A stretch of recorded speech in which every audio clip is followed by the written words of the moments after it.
Tempo fa T-Bone mi ha mandato 2 microfoni per fare delle recensioni su questo canale. Oggi apriamo il primo e facciamo il primo unboxing. Sei pronto? Iniziamo!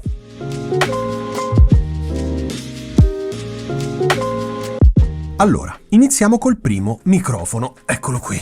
Allora, lo sto aprendo per la prima volta con te.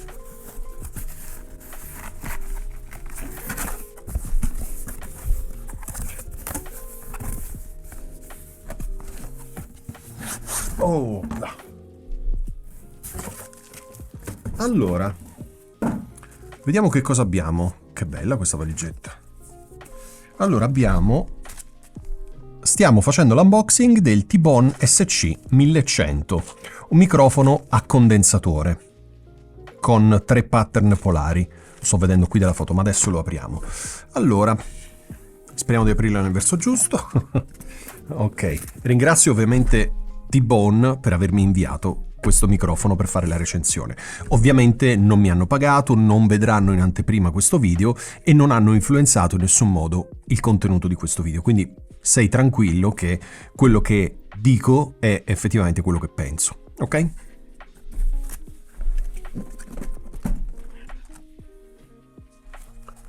Caspiterina. Allora, guarda un po'. Questo è ciò che c'è nella confezione. È veramente molto bella questa valigetta, perché oltre a essere veramente molto solida, qui c'è del materiale fonoassorbente e qui c'è della spugna molto rigida. Allora, andiamo con ordine. Ecco, già ho slacciato. Questi sono gli elastici di ricambio che rimettiamo qui. E questo è il ragno. Porca miseria che ragno. Allora, è veramente bello, ma veramente bello. È tutto in metallo. Non è quelle cose cinesi di plastica. È veramente bello. Bello nel senso che è proprio pesante, massiccio, è tutto in ferro, tutto. Anche, infatti, anche l'adattatore fondamentale. È inutile che lo svito, te lo faccio vedere. Ma anche quello è tutto in ferro. Quindi hai mai provato dei microfoni super costosi tipo Neumann o altri? Ecco, la sensazione, non so se hai mai visto anche il ragno del Neumann, la sensazione è quella, cioè qualcosa di... Guarda quanto è doppio, vediamo se riesci a vedere, guarda quanto è doppio e questo è tutto ferro, quindi... Se è così pesante vuol dire che il microfono è veramente molto pesante, perché lo deve reggere. Vediamo. Comunque questo, caspita, un microfono economico, perché poi parliamo di microfoni economici, così non me lo sarei mai aspettato. La difficoltà, sai qual è? Rimettere sempre dentro le cose. Lo faccio dopo. Ecco qua. Ecco, infatti è pesante. Come immaginavo. Eccolo qui. Un bel microfonone gigante. Allora, che cosa vediamo? Innanzitutto è super pesante. Veramente molto pesante. Quindi attenzione all'asta che compri per reggerlo, perché non tutte le aste reggono questo microfono. E a questo punto mi chiedo se le mie lo reggeranno, perché è veramente pesante, ok? Mai avuto un microfono così pesante. Forse quello più pesante che avevo era il PodMic, se non ricordo male, che era quasi 1 chilo, ma mi informerò e vedrò questo quanto pesa. Allora, è un microfono XLR, ovviamente, è un microfono che ha 3 pattern polari ed è un microfono che ha un filtro passa alto, ok? Sta guardando la capsula, molto grande. Allora, questo serve semplicemente a eliminare tutte quelle frequenze, poi vediamo nel manuale fino a che frequenza arriva, tutte quelle frequenze basse, molto basse, dove non c'è la voce ma ci sono rumori, 60-70 Hz più o meno, non lo so fino a quanto arriva, forse anche 80. Davanti invece ci sono 3 pattern polari che il primo, quello al centro, è, non so se riesci a vederlo ma spero di sì, cardioide, che è la posizione che sicuramente utilizzerò. C'è la figura a 8, molto comodo perché un po' come, non so, a proposito del Blue Yeti, per esempio, che ha la stessa figura polare a 8, questo microfono è comodo perché lo metti al centro della scrivania della tavola, io mi metto qui, l'altra persona si mette al posto tuo e insieme possiamo fare un unico podcast parlando entrambi. Quindi il microfono che cosa farà?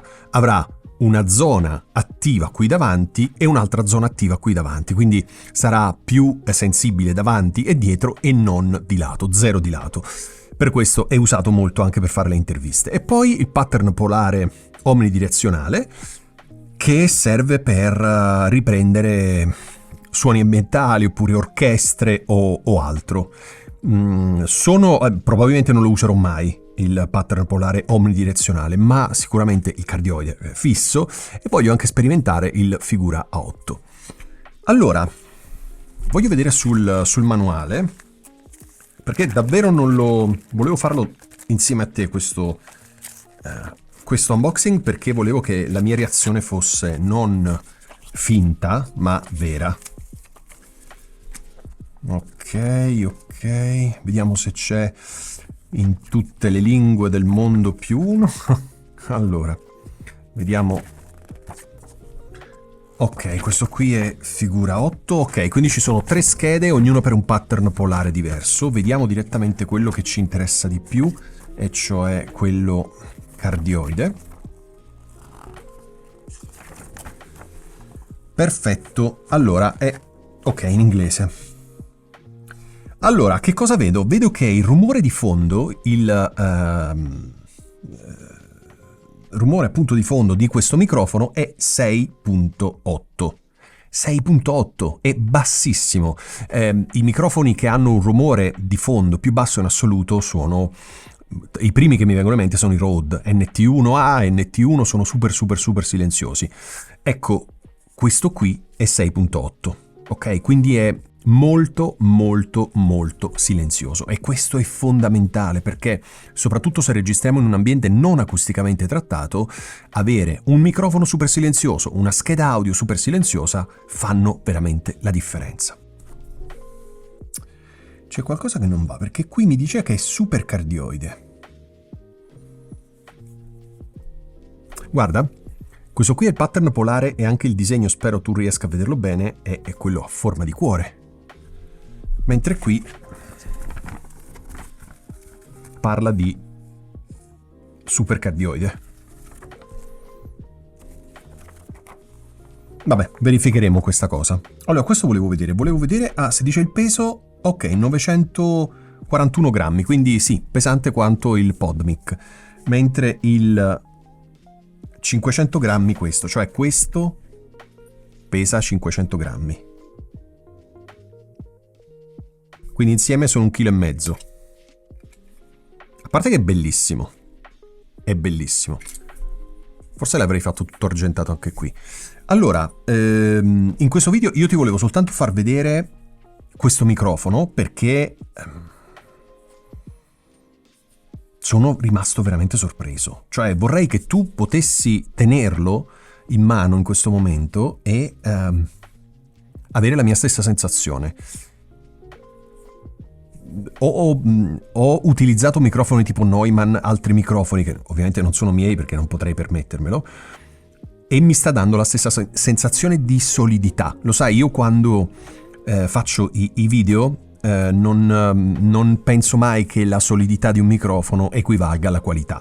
Certo, se i materiali sono, come in questo caso, questo ci puoi mettere di tutto, regge qualsiasi cosa, allora si sente la differenza. Anche se fosse fatto di cartone probabilmente suonerebbe bene. Sto estremizzando il concetto ovviamente. Veramente molto bello. Credimi, è un microfono... Ci sono rimasto, veramente ci sono rimasto. Al di là della valigia, che già solo la valigia, io poi ti metto il prezzo in descrizione di questo microfono, non me lo ricordo, ma costa, mi pare, sotto i 200 euro, ok? Non vorrei dire sciocchezze, per questo meglio che verifichi sul link. Per meno di 200 euro un microfono del genere, se suona anche per come si presenta, questo è uno dei microfoni assolutamente da avere, ok?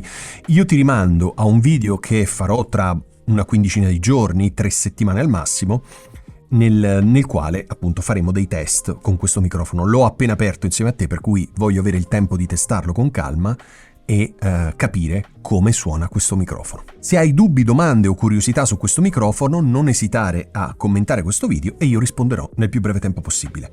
Per ora è tutto, noi ci vediamo settimana prossima per un altro video. Grazie, ciao!